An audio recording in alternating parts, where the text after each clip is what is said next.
लोकसभा में नेता विपक्ष और कांग्रेस के वरिष्ठ नेता राहुल गांधी ने चुनाव में वोट चोरी का एटम बम फोड़ने के दूसरे दिन बेंगलुरु में चुनाव आयोग और बीजेपी पर जमकर हमला बोला। राहुल गांधी ने वोट चोरी को संविधान के साथ धोखा बताया। शुक्रवार को बेंगलुरु की कांग्रेस रैली में राहुल गांधी ने महाराष्ट्र, हरियाणा और कर्नाटक के चुनाव में गड़बड़ी और अपने आरोपों को दोहराया। आइए जानते हैं राहुल गांधी ने आगे क्या कहा, विस्तार से।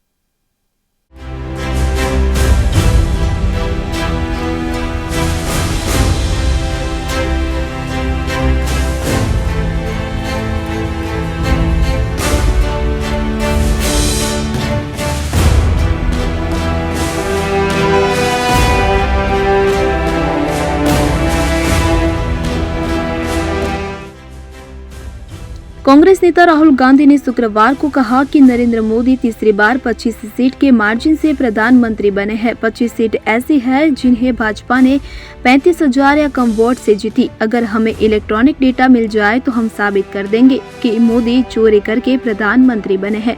राहुल ने कहा कि चुनाव आयोग को पिछले 10 साल की देश की सारी इलेक्ट्रॉनिक वोटर लिस्ट और वीडियोग्राफी देनी चाहिए।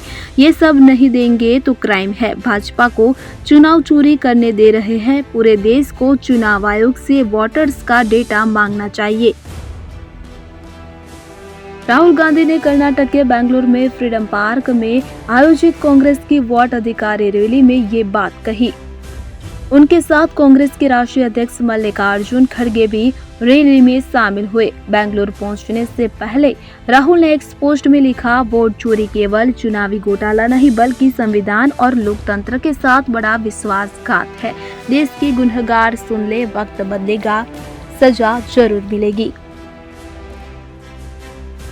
राहुल ने गुरुवार को भी आरोप लगाया था कि कर्नाटक के महादेवपुरा विधानसभा क्षेत्र में 1,250 फर्जी वोट बनाए गए, जिससे भाजपा को फायदा हुआ। भाजपा चुनाव आयोग की मिलीभगत से यह धांधली हुई और जिसने पीएम मोदी को तीसरी बार सत्ता में पहुंचाया। कर्नाटक के महादेवपुरा विधानसभा में 6.50 लाख वोट है, उसमें से 1,250 वोट चोरी किए गए, मतलब कि 6 में से 1 वोट उन्होंने चोरी किया। 5 तरीके से चोरी की गई। डुप्लीकेट वोटर मतलब एक वोटर ने कई बार वोट किया, एक वोटर ने 5-6 पोलिंग बूथ में वोट डाला। इन लोगों का कोई एड्रेस भी नहीं है। करीब 40,000 ऐसे वोट है। एक एड्रेस पर कई वोटर है। एक बेडरूम के घर में 40 से 50 वोट दिखा दिए। जब हम उन्हें ढूंढने गए तो वहाँ कोई नहीं मिला था।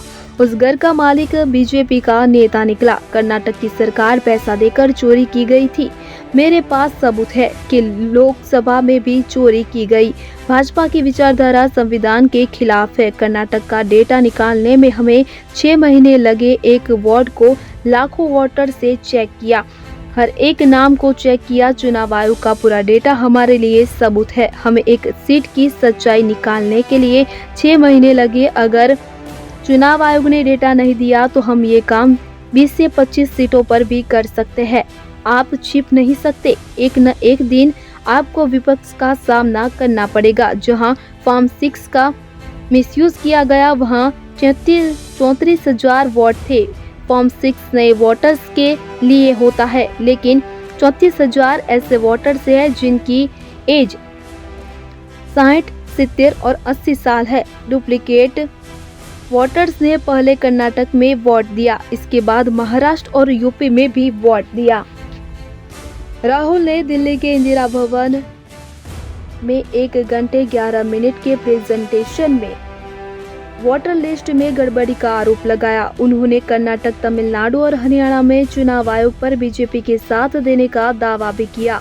अब इसको लेकर राजनीतिक बयानबाजी शुरू हो गई है। कांग्रेस अध्यक्ष मल्लिकार्जुन खड़गे ने कहा कि पहले ईसीआई जवाब देता था, आज जब कोई ईसीआई से सवाल पूछता है तो वो जवाब नहीं बल्कि सत्ता पक्ष के नुमाइंदे की तरह उल्टे इल्जाम लगाता है। विपक्षी पार्टियों की मांगों पर गौर किए बिना केवल अनगढ़ बयानबाजी करता है।